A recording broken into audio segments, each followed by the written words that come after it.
Let me introduce the ATP9310 UV-VIS-NIR Microspectrophotometer. Connect the power cable. Screw on the objective lens.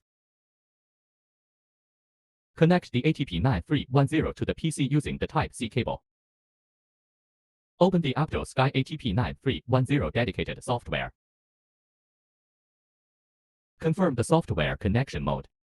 Switch the mode to detection parameters. With the light source turned off, click the dark button to subtract the dark background.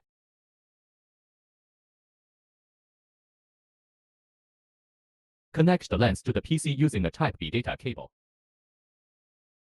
Place the 95% diffuse reflection whiteboard on the stage. Adjust the focus using this knob. Then click the reference button to collect the reference spectrum.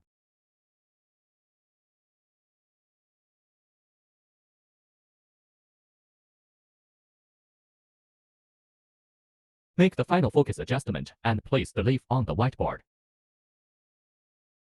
Click the test button to collect the leaf's reflectance data.